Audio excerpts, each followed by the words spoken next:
Cool. So how was that one? I didn't time it from here. I just had you run it. I gotta do it again. So you. Hi everyone, Olivia Reiner here for Packers News, and today we mourn the death of my ego. With the 2019 NFL Combine coming up, I decided, why not put my own athleticism to the test and give it a shot myself? I am here with Scotty Smith of Synergy Sports Performance right outside of Green Bay in Hobart, Wisconsin. Scotty, you've worked with guys on the Packers like Brian Balaga, Mike Daniels, Corey Lindsley, and today you get to work with the Sportsmanship Award recipient of Germantown Academy Girls Water Polo. Is this really just the biggest honor of your life? Well, it's always nice to work with athletes of different sports. It keeps our job mixed up and entertaining. Okay, so I'm gonna just take you through this standing broad jump now so we can get a little bit of a reach on you. You wanna make sure that your toes are straight up to the line. You don't want to be over the line. They're real particular about that. Keep your chest up and use the momentum of your arms to jump forward. You're gonna try to stick that landing. We're trying to get a measurement for you. Okay? So what is this a good indicator? This is an indicator. Typically it's used for leg strength and even explosiveness and power is typically what they see it. And every athlete will do it, from the linemen to the quarterbacks to the defensive backs, everybody. Okay, I'm not delaying this at all. Stay right there. Good. All right, come on off. So you got 4'5".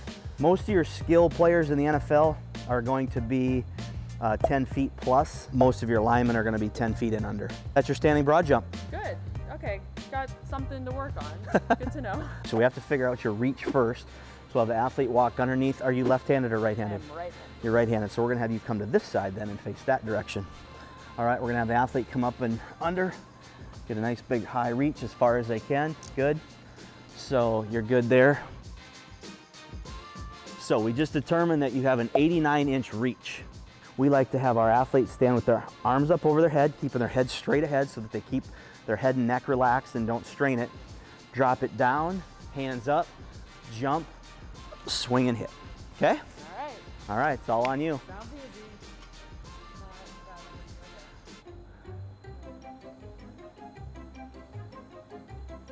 Yep, drop down nice and deep and go up and whack them. Drop them down as you go down. Start with your arms up, and as you go down into a squat, then your arms are going to go down with you. Yep. Yep. Go ahead. There you go. Nope, they didn't go back. Jump and hit. See, now look at the difference. See the difference when you actually use mechanically everything that the body can to do it? 100 minus 84, and that's how we determine your vertical reach. That 40-inch vertical is always kind of like the ideal, you know, number that all these guys reach for. But, you know, obviously your NFL linemen are probably not jumping 40. High 20s, low 30s for some of those guys, I mean, is not out of the realm. But they're not a defensive back or a wide receiver, so they're not exactly always working on their explosive vertical skills as, you know, like a defensive back or wide receiver. Neither am I. Yep. When we're working with an athlete, getting ready and preparing for the combine, we don't actually run a lot of 40-yard dashes. There's actually very few that we even run until the day that they actually compete. We spend the majority of our time just getting the athletes comfortable coming out of the blocks. It's not a real football-specific start. It's not football-specific at all. We want to try to start you with your knee close to the line, all right, and then your toe close to the line, and your hands have to be behind the line, all right? So then from that position, as we come up, you're gonna come up, bring your hips up, elevate your hips. That open hand is gonna be back in your hip pocket, all right? And you're gonna get as much forward lean as you can, okay? So come on up. And then the other thing that we do is we wanna make sure the athletes stay relaxed with their head. So what we'll tell them is you should be looking at the heel of your front foot or the toes of your back foot.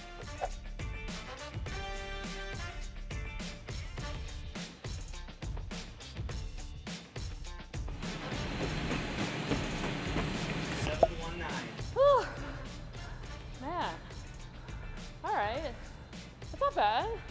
It's a place to start. Somewhere to start. Place to start. It's 5. Reach and touch the line. Sprint this way. Reach and touch the line. And then sprint right on through for your last 5, and then the clock stops here. Hand down on the ground. We want to get this hand up and about right here. You're going to go in the direction of the hand that's down. One of the things that we have to absolutely get is the athlete has to get to that line in 4 steps. Okay, so go ahead and just practice one. Open and run. 1. Yep, just like that. Good. Okay, good. The other thing that we'll look at is when you went down, did you turn and face the cone the correct way? Did you turn away from the cone or did you face the cone? You turned away from the cone.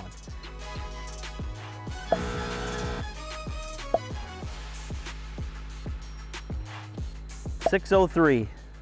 You're gonna start just like you did on the 40-yard dash. Behind the line in that same stance. Run down, sprint, turn away, run down, sprint, turn towards, touch. Now you're gonna come around and you're gonna make a figure 8 around these.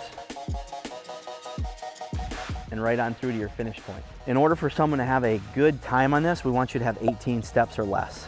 So when you go to make your cuts around the cones, typically guys will stutter step to get around them because they're so close.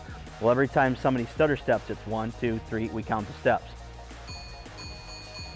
There you go, keep going, keep going. Up and back, touch the line and around. Keep going, keep going, keep going. Keep going, all the way around, you got it, all the way through, all the way through. There we go. All the cones are standing, and so are you, and we got a time. So. That was my goal. Good. There's so many different exercises in the weight room. Why bench press in the first place?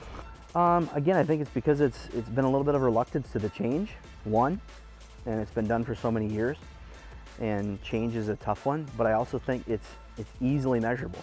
Some of the stuff that we do from a functional training standpoint, there's not a lot of great ways to measure it. We're not gonna do 225 today. It's got a 5 in it. It's got a 5 in it. Close. All right, ready? Yep. 1, 2, 3.